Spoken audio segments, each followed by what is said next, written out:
একটা সময়ের কথা। সবুজ পাহাড়ে ঘেরা নিরিবিলি এক গ্রামে থাকত ২৪ বছর বয়সী এক যুবক, রাহাত।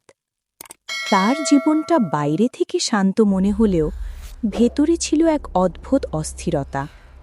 সারা দিন তার মাথার ভেতর চিন্তার ঝড় বয়ে যেত। কখনো অতীতের ভুল তাকে কষ্ট দিত, আবার কখনো ভবিষ্যতের অজানা ভয় তাকে ঘিরে ধরত। এই সব কিছুর জন্য সে কোনো দিন ঠিকমতো শান্তি পেত না। ঘুম আসত না, কাজে মন বসত না, এমনকি সে ধীরে ধীরে হাসতেও ভুলে গিয়েছিল। একদিন সে জানতে পারল, দূরের এক পাহাড়ি গ্রামে এক জ্ঞানী বৃদ্ধ থাকেন। লোকমুখে শোনা যায় তিনি আগে শহরের একজন নামকরা মনোবিজ্ঞানী ছিলেন। অনেক মানুষকে তিনি মানসিক শান্তির পথ দেখিয়েছেন। সব কিছু ছেড়ে এখন তিনি প্রকৃতির মাঝে একা থাকেন, আর যারা মন শান্ত করতে চায় তাদের তিনি পথ দেখান। এই কথা শুনে রাহাতের মনে নতুন আশা জাগল। সে ভাবল, হয়তো এই মানুষটাই আমার সমস্যার সমাধান দিতে পারবেন।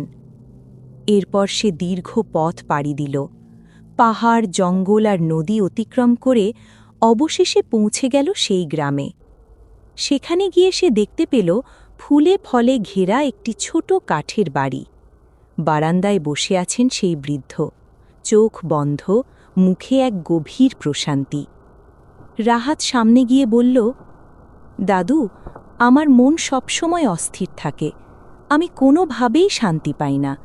আপনি কি আমাকে সাহায্য করবেন? বৃদ্ধ চোখ খুলে হালকা হাসলেন।